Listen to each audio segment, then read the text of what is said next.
Hi, in this episode, I am doing a walk back to March 1986, which was a very important period in my career and personal life. For one thing, my son Harry was in the first year of pre-degree class, and relatively he was doing very well in the studies, going around in a BSA cellar for the so-called tuition to the star-studded tuition teachers in Trivandrum who were coaching students belonging to the second group, targeted to the medical entrance examination. Secondly, Geeta, my wife, joined a team of another 9 teaching doctors in the Trivandrum Medical College, made a trip to Libya for a 2-year tenure under the Libyan government. Thirdly, I was awarded a cultural exchange award or a fellowship under the Indo-Soviet Cultural Exchange Program to be in the Patrice Lumumba Friendship University in Moscow for about 3.5 months. So Geeta took off from Trivandrum in like the 8th or 10th of March 86. I took off from Trivandrum on the 12th of March 1986 to Delhi. And then, in Delhi, I had to get a visa stamped and also briefing by the Soviet, at the Soviet embassy with what is called a consular office in the Soviet embassy. And my trip to Moscow was on 18th of March 1986.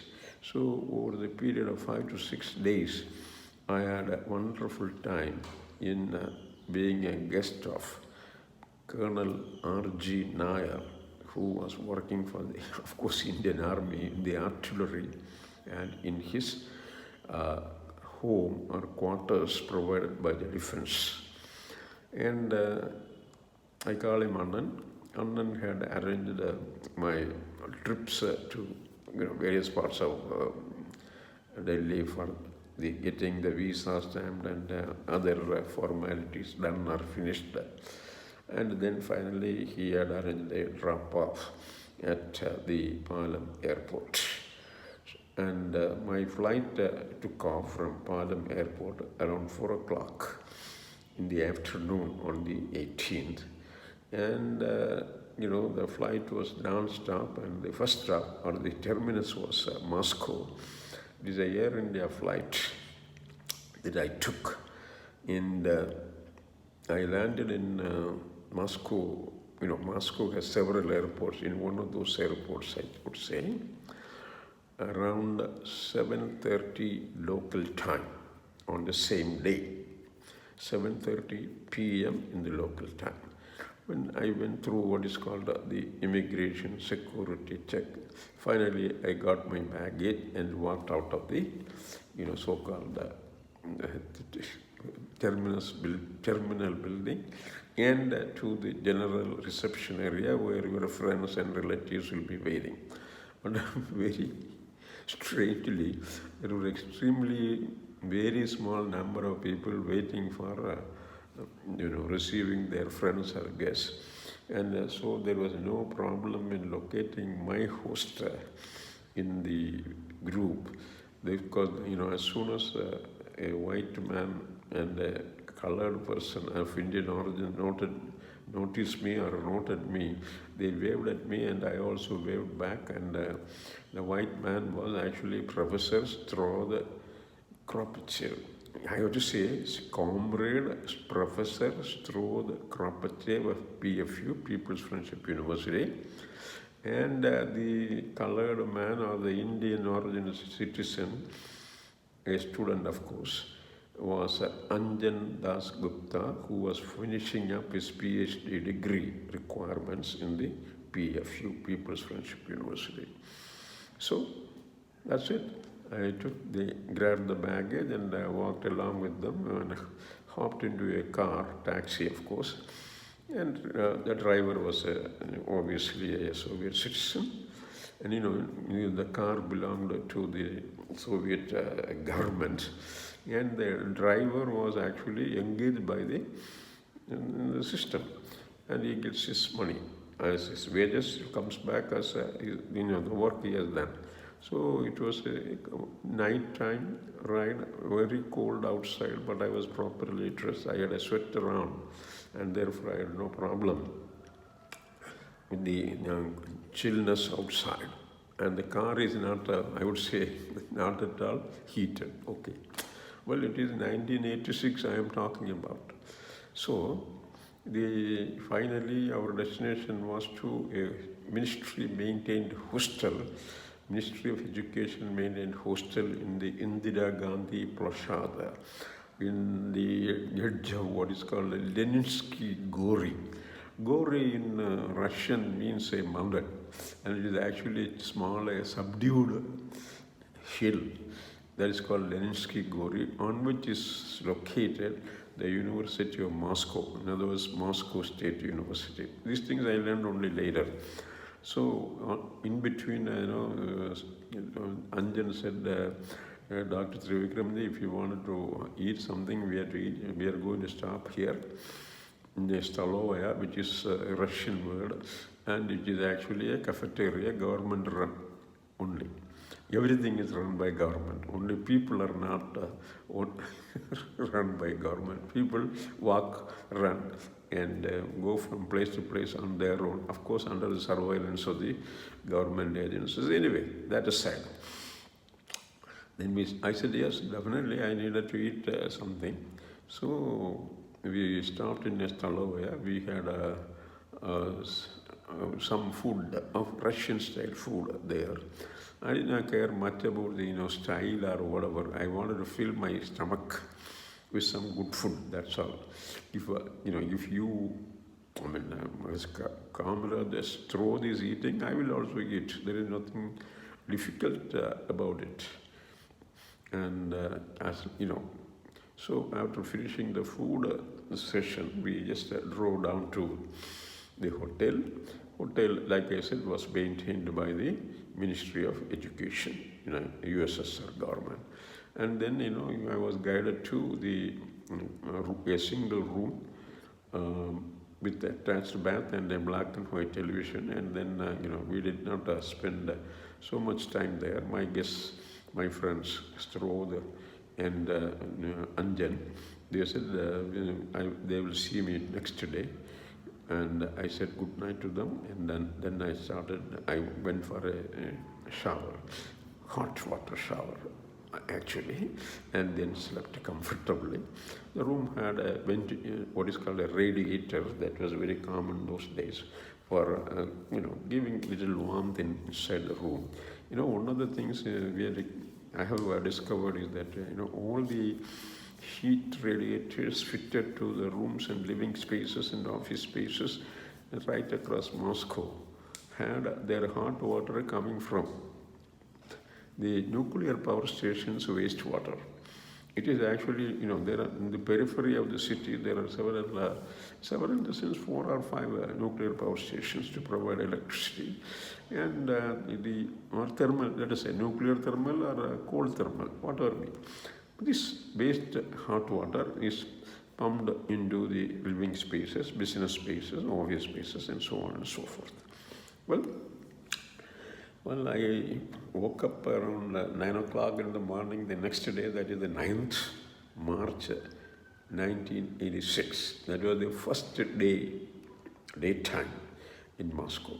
And then it was not very cold because outside was no doubt about it, but interior in the room it was fairly comfortable. And I went into the shower, took shower, got all the so-called rituals in the morning done. Then, I got dressed up and switched on the television. And it is interesting to watch a television. Television is a window to, that country or in any country. The television is actually a window to the country and how that country will look at the world or see the world. So there were only two channels. Then one is a news channel. And because Soviet Union extends from the Eastern Europe all the way to the Vladivostok, and I think there are something like 8 or 10 time zones. So there is a continuous newscast in the one channel. Because when people in what is called Vladivostok are getting ready to go to bed, people in Moscow will be in the early morning hours. So I watched this television news, and of course, I got only the nouns pronounced in Russian language, nothing else, no more. Then the other channel had some kind of what is called, we call here now as serials or some kind of a soap opera, time-killing things.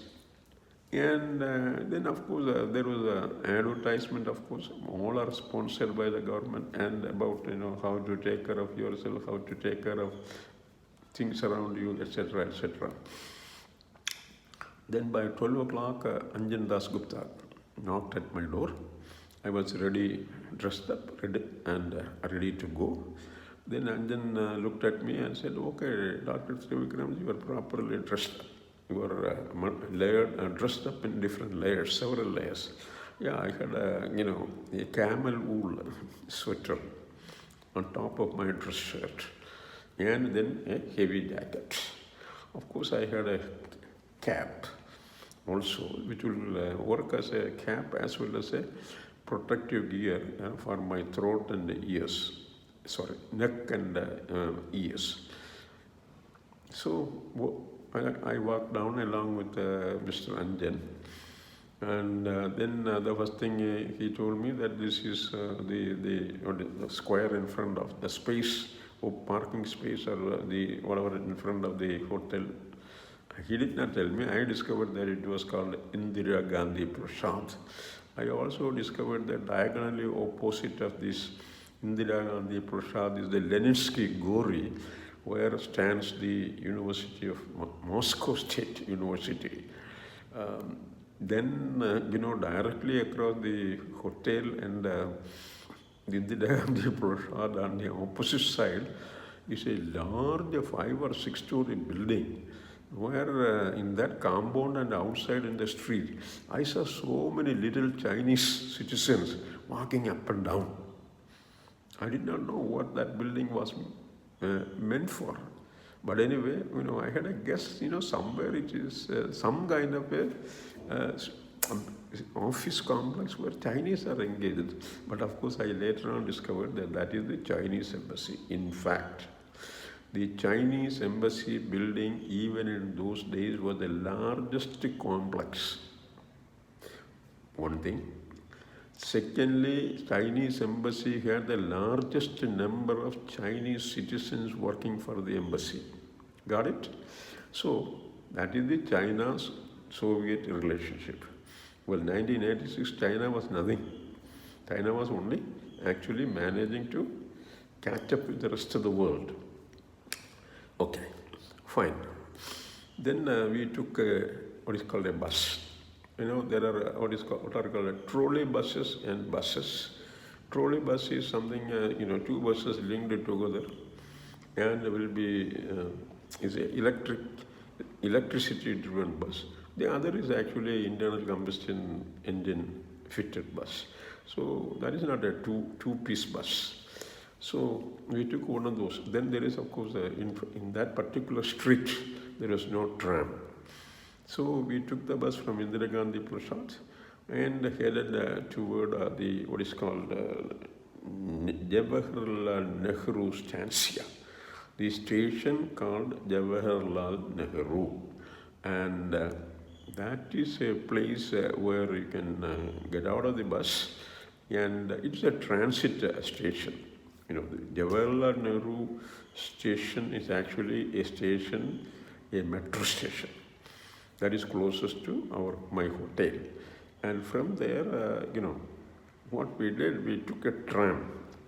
They call it tramway or tramway, whatever. And it is perhaps the slowest moving city transport system ever you could see in the world. And the track is laid right in the center of the city streets. And of course, it is a very interesting trip, and because there is no conductor in that bus, in that tram, and also in the bus. All that you have to do is as soon as you board the bus, what you do is you take a little colored card and hold it in your hand, raise your hand and display it to the rest of the crowd. In other words, what you are doing by that display of the card is that you are a passenger who has a proper ticket, or a season ticket rather, to travel or take that bus. Well, they have a system those days in Moscow where if you bought one ticket, it will be valid for the tram, valid for the trolley bus, valid for the regular bus, as well as valid for the metro. And it is, what is the validity? The validity of the ticket can be 1 week, 2 weeks, 1 month. Okay, in the evening, Anjan told Thrivikramji, you can buy a ticket for validity of 1 month. And only thing is, as soon as you get into the bus, what you have to do is, you have to show this ticket up.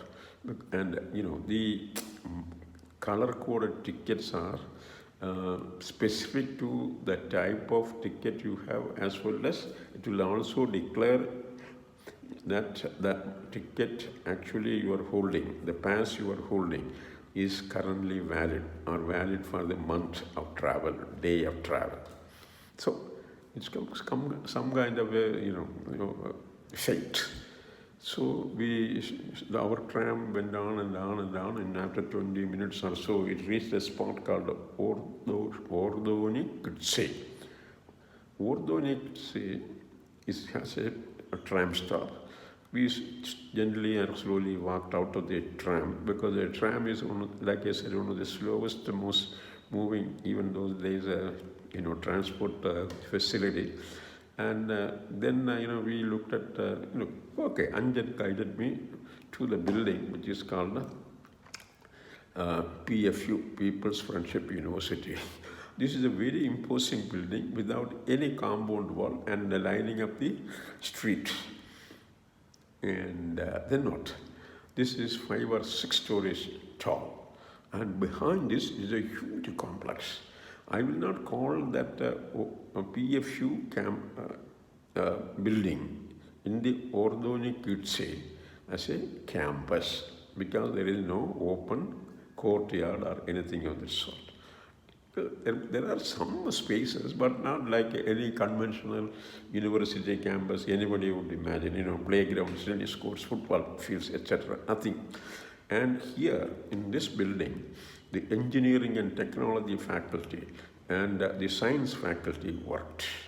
So Anjan took me straight to what is called the Cathedra Geology. The cathedra means office, the geology office, where I saw Mr. Comrade Strod Krapachev. I said, I wished a good morning. I was introduced to the girl who was in the office. And then after a couple of minutes, Anjan left to his office in the building to continue his work related to PhD, whatever, etc. But Strod said, Dr. Vic, we will go to the canteen or Stalovaya in the building for our lunch. So that day I was guest of Mr. Strode, or Comrade Thrivikramji. After our lunch, we walked over to what is called something equivalent of the cashier's office in the same building. And, for some reason, me and my arrival and everything else is already in the record of the cashier's office. And as soon as I showed up there, there was a register in which I made my signature. And then, the cashier gave me 300 rubles, which is actually a month's of fellowship, which is too big actually, in fact. Because if you are a pre-doctoral student, your fellowship is only 100 rubles. And, when Dr. Rajendran Nair went to Leningrad for his PhD in 1965 end, his fellowship was 100 rubles. And postdoctoral fellowship was those days also 300 rubles. And in 1986,